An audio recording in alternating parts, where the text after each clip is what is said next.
Hello friends, GK गुरु जी अड्डा की YouTube platform पे मैं शैलेश आप सभी का हार्दिक स्वागत करता हूं। प्यारे साथियों, आज हम आपके लिए बीपीएससी टायर 3 के लिए कुछ महत्वपूर्ण क्वेश्चनों की सीरीज लेकर के आए हैं। तो आइए हम इन क्वेश्चनों को सॉल्व करते हैं और देखते हैं हमारी तैयारी का लेवल क्या है, अर्थात आपकी तैयारी कहाँ चल रही है, इसको हम लोग देखते हैं। और अगर आप चैनल पर नए हैं तो सब्सक्राइब कर लें, वीडियो को अपने दोस्तों तक भी शेयर कर दें। पहला क्वेश्चन है, इतिहास के तहत अध्ययन किया जाता है तो वो अतीत का अध्ययन किया जाता है, ये आप सभी को पता होगा। क्वेश्चन की सीरीज जो है बहुत ही महत्वपूर्ण है और महत्वपूर्ण क्वेश्चन भी लेकर के आए हैं। प्रथम यूनानी इतिहासकार कौन था, आपको जवाब देना है। जो यूनानी इतिहासकार था वो कौन था, वो आपका हेरोडोटस था, याद रखिएगा। बी आपका राइट जवाब हो जाएगा। चलिए, निम्नलिखित में से किसने स्पष्टता कहा कि इतिहास के समस्त निष्कर्ष युक्त संगत साक्ष्यों पर आधारित होते हैं। ये आपका थ्यूसीडाइडियस, ये है थ्यू शब्द है, ये थ्यूसी है, थ्यूसीडाइडिस ने इसको कहा है। चलिए चौथे नंबर पर चलते हैं। द हिस्ट्रीज के रचनाकार कौन है, अर्थात ये किसकी बुक है, तो ये हेरोडोटस की बुक है, याद रखिएगा। तो चौथे का राइट जवाब ए हो जाएगा। चलिए पांचवें क्वेश्चन पर चलते हैं और पांचवें का राइट जवाब देखते हैं। इतिहास के पिता की पदवी सहित अर्थों में निम्न में से किससे संबंधित है, जवाब देना है। तो पांचवें का राइट जवाब ए हो जाएगा, हेरोडोटस जो है इसके राइट जवाब है। छठवें पर चलते हैं। इतिहास अपने को दोहराता है, ये किसका कथन है, तो बताइए किसने ये कहा है। तो ये हीगल महोदय का कथन है, उन्होंने ही कहा है इतिहास अपने आप को दोहराता है। सातवां क्वेश्चन कहता है, हम इतिहास से यही सीखते हैं कि आदमी इतिहास से कभी कुछ नहीं सीखता, यह कथन किसका है। सातवें का राइट जवाब दीजिए, यह कथन हीगल महोदय का है, याद रखिएगा। आठवें पर चलते हैं। किसका कथन है समस्त इतिहास वर्ग संघर्ष का इतिहास है, तो वो कार्ल मार्क्स का कथन है, याद रखिएगा। ये मार्क्स महोदय का कथन है। नौवां, कौन सा एक इतिहास के विषय में मार्क्स के दृष्टिकोण को संक्षिप्त करता है, तो 90 का आपको राइट जवाब देना है। इतिहास विभिन्न व्यक्तियों के बीच मुद्दों का अभिलेख है, बिल्कुल नहीं, ये मार्क्स का कथन नहीं है। इतिहास शोषक और शोषित वर्गों के बीच संघर्ष का सिलसिला, यही मार्क्स का कथन है, याद रखिएगा। चलिए क्वेश्चन नंबर 10 पर चलते हैं। निम्नलिखित में से किसने द्वंद्वात्मक भौतिकवाद के सिद्धांत का प्रतिपादन किया है, तो 10वें का आपको राइट जवाब देना है। वो कौन है, तो वो मार्क्स हैं, याद रखिएगा, ये मार्क्स से रिलेटेड है। चलिए 11 कह रहा है कि कार्ल मार्क्स ने वर्ग संघर्ष की प्रक्रिया को निम्नलिखित में से किस सिद्धांत की मदद से समझाया है, तो 11 का राइट जवाब क्या होगा, आधुनिक उदारवाद नहीं, अस्तित्ववाद नहीं, तो राइट जवाब क्या होगा, आपको जवाब देना है, वो है द्वंद्वात्मक भौतिकवाद। अभी ऊपर इसको हमने करवाया भी था। इतिहास विगत की राजनीति है, ये कथन किसका है, तो 12वें का आपको राइट जवाब देना है। प्यारे साथियों, ये सीले का कथन है, याद रखिएगा, सीले महोदय का ये कथन है। 13 पर चलते हैं। दो सूची दी गई है, एक में लेखक है, एक में जो है इतिहास की मतलब इसकी परिभाषा है, तो आपको मिलाना है और 13 का राइट जवाब भी आपको देना है। तो आप लोग बताइएगा कि 13 का राइट जवाब क्या होगा। चलिए, तो 13 का राइट जवाब हमको देखना है और जवाब देना है। चलिए आइए देखते हैं 13 का राइट जवाब क्या कहता है, मैच करते हुए चलते हैं। तो 13 कह रहा है, पहला कह रहा है कि जो आपका है ओक 60, क्या है, ओक 60 को आप किससे मिलाएंगे, तो ओक 60 जो है वो आप 3 नंबर से इसको मिलाएंगे, ठीक है। बी कह रहा है कि ट्रेवेलियन, इसको किससे मिलाएंगे, तो वी जो है आपका ये इतिहास का महत्व वैज्ञानिक नहीं है। सी किसको कह रहा है, कलिंगवुड को कह रहा है, तो सी को आप किससे मिलाएंगे, सी का कथन है संपूर्ण इतिहास विचारों का इतिहास है, और जो एक बचा है आपका लास्ट में वो दूसरा हो जाएगा। इस प्रकार से आपका बना क्या, आपका बना 3, 4, 1 और 2, यही है मैचिंग का क्रम। चलिए चलते हैं 14 नंबर पर और देखते हैं 14 का राइट जवाब। किस इतिहास दर्शन शास्त्री ने कहा कि समस्त इतिहास समकालीन इतिहास है, तो जल्दी से आप लोग 14 का कमेंट करके आंसर बता दीजिए। 14 का आंसर क्या होगा, तो वो है ब्रेंडिचो क्रोचे ने कहा है, याद रखिएगा। चलिए 15 नंबर पर चलते हैं। इतिहास वर्तमान एवं अतीत के बीच अंतर जो है अंतरहीन वार्ता है, या किसने कहा है, तो 15 का आपको राइट जवाब देना है। यह कथन किसका है, ई एच कार का है, याद रखिएगा, कई एग्जामों में पूछा गया है। तिथियों के साथ प्रयुक्त होने वाला बीसी का संक्षिप्त कार्य क्या है? बिफोर क्राइस्ट है, याद रखिएगा। क्या है?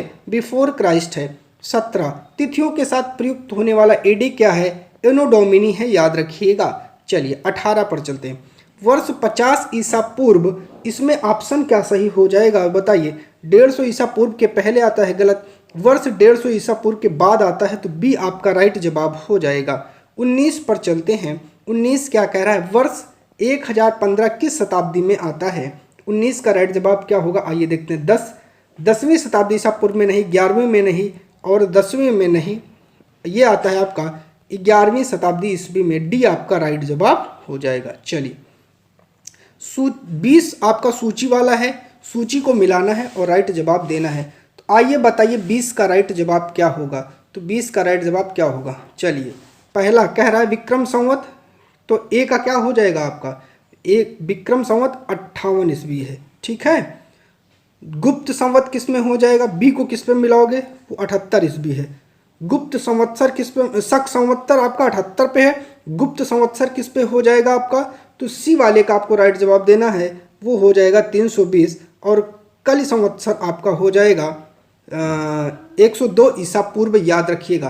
क्या हो जाएगा? 102 ईसा पूर्व हो जाएगा, याद रखिएगा। चलिए देखिए बताइए, तो आपको मिल गया होगा सभी का राइट जवाब, ठीक है। चलिए ये आपका जो है पहला हो जाएगा 3102 ईसा पूर्व, ठीक है। चलिए तो आपने मिला लिया होगा, तो आपका राइट जवाब क्या बन गया? आपका राइट जवाब जल्दी से बताइए क्या बना? तो 4 3 2 1, जो आपका 4 3 2 1 यही आपका कूट बना है।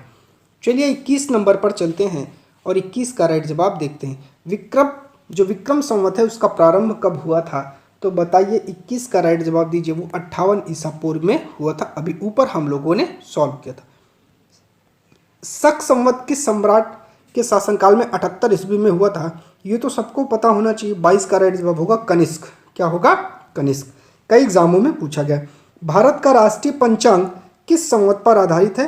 शक संवत पर आधारित है, जो आपका बी वाला ऑप्शन दिया गया है। टाइपिंग में मिस्टेक हो गया, सी लिख उठा है। तो 23 का राइट जवाब क्या होगा आपका? शक संवत होगा, बी वाला इसमें हो जाएगा। चलिए 24 पर गुप्त वंश 319 से 320 को प्रारंभ करने का श्रेय किसको जाता है? आपको जवाब देना है। 24 का राइट जवाब क्या होगा? चंद्रगुप्त प्रथम को जाता है, याद रखिएगा। चलिए 25 चंद्रगुप्त प्रथम ने गुप्त संवत का प्रारंभ किस उपलक्ष्य में किया था? 25 का आपको राइट जवाब देना है। किस उपलक्ष्य में किया था? तो अपने राज्यारोहण के स्मारक के रूप में किया था, ये भी याद रखिएगा। चलिए 26 पर चलते हैं। 26 भी आपका कूट है और 26 का आपको क्या देना है? राइट जवाब देना है। चलिए कह रहा है निम्नलिखित कथनों पर विचार कीजिए, नीचे दिए गए कूट में सही उत्तर चुनिए। विक्रम संवत 58 ईस्वी में, ठीक है। शक संवत 78 में, गुप्त संवत 319 में भारत में मुसलमान शासन का युग 1192 से शुरू हुआ, ये गलत है, ठीक है। तो 1 2 और 3 आपके सही हैं। तो आइए ऑप्शन देखते हैं। 1 2 और 3 सी वाले में है, तो सी आपका राइट जवाब हो जाएगा। चलिए चलते हैं 27 नंबर पर। हर्षवर्धन ने 606 ईस्वी में हर्ष संवत की स्थापना किसके उपलक्ष्य में की थी? तो 27 का राइट जवाब दीजिए। अपने राज्यारोहण के उपलक्ष्य में किया था, याद रखिएगा। 28 निम्नलिखित में से वह कौन सा संवत है जो कलचुरियों द्वारा प्रयुक्त किए जाने वाले कलचुरी संवत भी कहलाता है? 28 का राइट जवाब क्या होगा?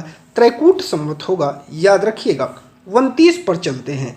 चालुक्य विक्रम संवत का प्रचलन किसने किया था? 29 का आपको राइट जवाब देना है। किसने किया था बताइए जल्दी से? तो विक्रमादित्य 6 ने किया था, याद रखिएगा। 29 पर चलते हैं। 30 नंबर क्या कह रहा है? आइए देखते हैं।